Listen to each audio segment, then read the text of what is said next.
नमस्कार दोस्तों। मैं मुकेश कुमार फिर से हाजिर हूँ आपके साथ फिर एक नई कहानी के साथ। दोस्तों, आज की भी ये कहानी रामायण महाकाव्य से ही उद्धृत है और आज की जो कहानी है वह मेघनाद वध के ऊपर है। एक बार की बात है कि अगस्त्य मुनि अयोध्या आए और लंका युद्ध पर चर्चा करने लगे। भगवान श्री राम ने बताया कि कैसे लक्ष्मण ने इंद्रजीत और अतिकाय जैसे शक्तिशाली असुरों का वध किया और मैंने इस तरह रावण और कुंभकर्ण को मारा। यह सुनकर अगस्त्य मुनि ने कहा, भगवान, यह सही है कि रावण और कुंभकर्ण प्रचंड वीर थे, लेकिन सबसे बड़ा वीर तो मेघनाद ही था, जिसका वध लक्ष्मण ने किया। मेघनाद ने पूर्व समय में अंतरिक्ष में स्थित होकर इंद्र से युद्ध किया था और उसे बांधकर वह लंका ले आया था। तब ब्रह्मा जी ने मेघनाद से दान के रूप में इंद्र को मांगकर उसे मुक्त कराया था। ऐसे महारथी का लक्ष्मण ने वध किया तो यह बड़ी बात है। यह सुनकर राम ने आश्चर्य से पूछा, कैसे इंद्रजीत का वध कुंभकर्ण और रावण से ज्यादा मुश्किल था? अगस्त्य मुनि ने कहा, प्रभु, इंद्रजीत को वरदान था कि उसका वध वही कर सकता है जो 14 वर्षों तक न सोया हो, जिसने 14 वर्षों तक किसी स्त्री का मुख न देखा हो और जिसने 14 साल तक भोजन न किया हो। यह सुनकर प्रभु श्री राम बोले, परंतु वनवास काल में लक्ष्मण हरदम मेरे ही साथ थे। मैं उनके हिस्से का फल फूल देता रहा। मैं सीता के साथ एक कुटी में रहता था। बगल की कुटी में लक्ष्मण थे। फिर सीता का मुख भी न देखा हो और 14 वर्षों तक न सोए हों, ऐसा कैसे संभव हो सकता है? अगस्त्य मुनि समझ रहे थे कि प्रभु श्री राम सब जानते हैं, लेकिन फिर भी मुझसे पूछ रहे हैं। दरअसल सभी लोग सिर्फ श्री राम का गुणगान करते थे, लेकिन प्रभु श्री राम चाहते थे कि लक्ष्मण के तप और उनकी वीरता के भी गुणगान होने चाहिए। तब अगस्त्य मुनि ने कहा, क्यों न इसका राज लक्ष्मण जी से पूछा जाए। लक्ष्मण जी को बुलाया गया और जब वे प्रभु श्री राम के समक्ष आए तो प्रभु ने लक्ष्मण जी से कहा, आपसे जो पूछा जाए उसे सच सच कहिएगा। प्रभु ने पूछा, हम तीनों 14 वर्षों तक साथ रहे, फिर तुमने सीता का मुख कैसे नहीं देखा? फल दिए गए, फिर भी अनाहारी कैसे रहे और 14 साल तक सोए नहीं, यह कैसे संभव हुआ?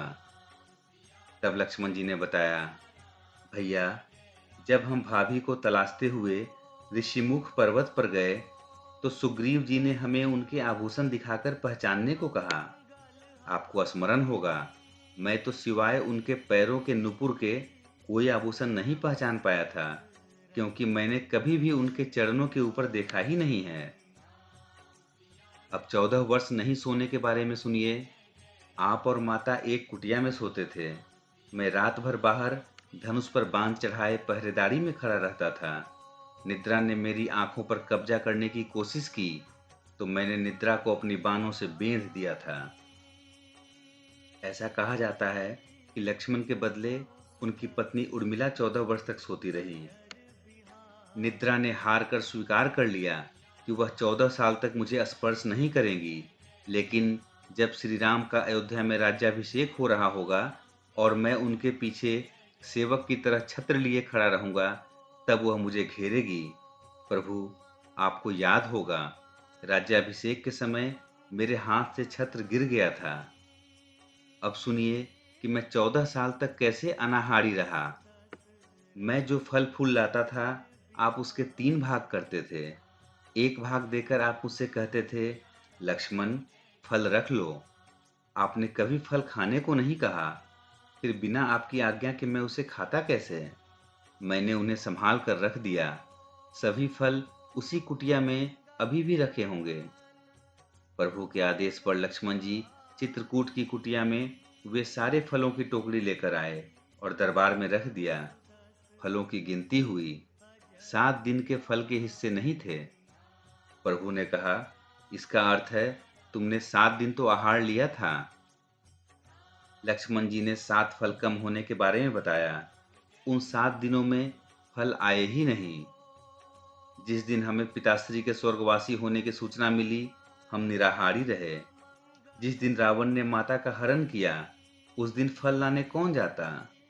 जिस दिन समुद्र की साधना कर आप उससे राह मांग रहे थे, जिस दिन आप इंद्रजीत के नागपाश में बंधकर दिन भर अचेत रहे, जिस दिन इंद्रजीत ने मायावी सीता को काटा था और हम शोक में रहे, जिस दिन रावण ने मुझे शक्ति मारी, और अंत में जिस दिन आपने रावण वध किया, उन सभी दिनों फल आए ही नहीं। फिर लक्ष्मण जी ने कहा, मैंने विश्वामित्र मुनि से एक अतिरिक्त विद्या का ज्ञान लिया था, बिना आहार किए जीने की विद्या। उसके प्रयोग से मैं 14 साल तक अपनी भूख को नियंत्रित कर सका, जिससे मैं इंद्रजीत के वध करने में सफलता पाई। मेघनाद रामायण काल में सबसे भयंकर योद्धा था। उसने देवराज इंद्र को सीधे मुकाबले में हराया था, इसलिए उसे इंद्रजीत भी कहते थे। वह अपने पिता का विश्वास पात्र और उनको समर्पित उत्तराधिकारी पुत्र था। मेघनाद रामायण में सबसे बड़ा महा अति महारथी था। योद्धाओं के वर्गीकरण के अनुसार रामायण काल में उसे बड़ा योद्धा स्वयं शिव या काली ही थे, जो पूरी सृष्टि का सत्यानाश अपने पशुपति अस्त्र से पलक झपकते ही कर सकते थे। श्री राम स्वयं महाविष्णु थे, अवतार थे, अतः उनसे बड़ा कोई योद्धा हो ही नहीं सकता।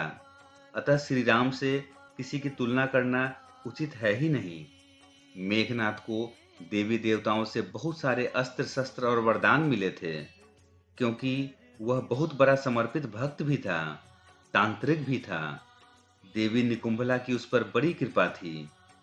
मेघनाद को मारने के लिए कुछ विशेष शर्तें थी, जिनमें ऐसा व्यक्ति जो 14 साल तक सोया न हो, जिसने चारपाई पर नींद न ली हो, जो 14 वर्ष पत्नी से दूर रहा हो, ब्रह्मचर्य अपनाया हो। ऐसे कई सारे नियम थे, जिसे अपनाने वाला ही मेघनाद का वध कर सकता था। श्री राम रावण का वध कर सकते थे, लेकिन हनुमान, जामवंत, सुग्रीव, स्वयं भगवान श्री राम इन शर्तों को पूरा नहीं करते थे, और रावण वध से पहले मेघनाद का वध आवश्यक था। उसके बाद ही राजा से लड़ा जा सकता था। पूरे रामदल में लक्ष्मण ही अकेले एक ऐसा योद्धा थे जो 14 वर्षों तक अपनी पत्नी उर्मिला से दूर रहे थे, और उर्मिला ने निद्रा देवी से अनुरोध कर उनकी नींद भी ले ली थी। इस समय उर्मिला लगातार सो रही थी और लक्ष्मण जी लगातार जाग रहे थे। श्री राम और सीता जी की सेवा कर रहे थे, समर्पित भाव से। लक्ष्मण ही उनकी सुरक्षा करते थे, इसलिए इनको प्रतिहार भी कहते हैं। मेघनाथ की पत्नी सती सुलोचना थी, जो सती थी। अकेले राम दल में अकेले लक्ष्मण ही जति थे। इसी तपस्या के कारण उनका नाम जति हुआ था, जो कुछ भी जीत सकते थे। शेषावतार भी थे, भगवान का ही अंश थे। शक्तिवान, धैर्यवान थे। शेष जी से बड़ा शक्तिवान कौन है? इतना धैर्य किसमें है, जो पूरी पृथ्वी का भार उठाए हुए हैं? इन्हीं गुणों के कारण लक्ष्मण जी मेघनाद वध की सारी शर्तें पूरी करते थे और मेघनाद को मारने में सफल हुए। तो दोस्तों, ये थी मेघनाद वध और उनसे जुड़ी कुछ कहानी। उम्मीद है आपको काफ़ी अच्छा लगा होगा। तो ऐसे ही और कहानी को देखने के लिए कृपया चैनल को सब्सक्राइब जरूर करें।